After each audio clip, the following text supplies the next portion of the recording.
C'est la carte de la semaine. C'est une présentation de carte tradeunionDepot.ca. C'est votre détaillant de cartes sportives et non sportives. Plus de 60 000 articles disponibles sur eBay. Une cote parfaite de satisfaction à 100%. Joe DiMaggio est notre carte de la semaine de la série Playball Gum. 1941, carte numéro 71. 41, Marc, Joe DiMaggio, ça dit quelque chose, ça? 56 matchs de suite avec au moins un coup sûr. Exact, exact. Ce ne sera pas battu, ça. Pas avec les moyens de nos bâtons qu'on a aujourd'hui. Il y a des records, Alain, qui ne seront pas battus, mais celui-là, non, ça va être top. Il va falloir que le baseball change un petit peu. Un petit rappel pour ceux et celles qui nous écoutent, la version audio, la carte de façon visuelle sera disponible sur notre page Facebook à compter de mardi midi. Donc, c'est la carte la plus populaire de l'ensemble de 1941 de Gum Inc.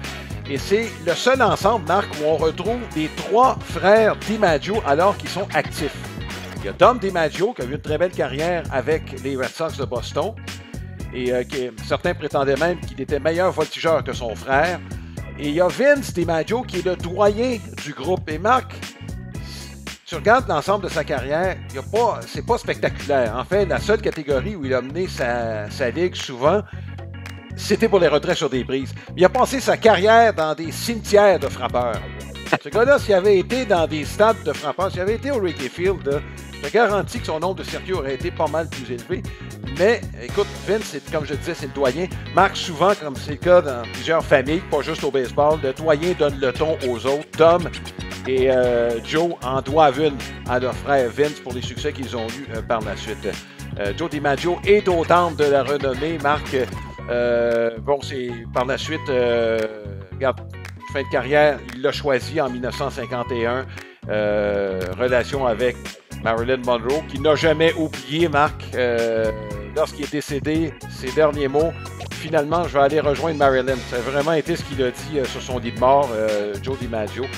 C'était, c'était lui qui a fait le pont entre les grosses vedettes. On peut parler de Babe Ruth et Lou Gehrig, particulièrement Lou Gehrig, parce que Joe DiMaggio, on n'a pas joué avec Babe Ruth, mais il a joué avec Lou Gehrig. C'était le pont entre ces deux géants des Yankees et Mickey Mantle. À partir des années 20 jusqu'à la fin des années 60. C'est quand même une longue période, Marc. On peut faire un parallèle avec le Canadien, de Maurice Richard à Jean Béliveau, à Guy Lafleur. Là. Le parallèle, je pense que c'est pas si saugrenu que ça. Quand on parle des équipes. Ce que j'aime, Alain, de ces cartes-là, lorsqu'on fait l'exposé des cartes, c'est de découvrir des nouvelles choses. Puis moi, je ne savais pas que Joe DiMaggio, c'était Joe DiMaggio Junior.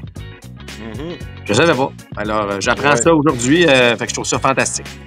Ouais, c'est une autre vedette qui arrivait de la côte ouest américaine, Marc. Et c'est quand même étonnant parce que les deux grosses vedettes, tu sais, la rivalité Red Sox-Yankees, c'est pas d'hier, là. Ben, il y en avait une rivalité Boston-Yankees, DiMaggio, Ted Williams, et les deux étaient originaires de la Californie. Donc, notre carte de la semaine, Joe DiMaggio, 1941.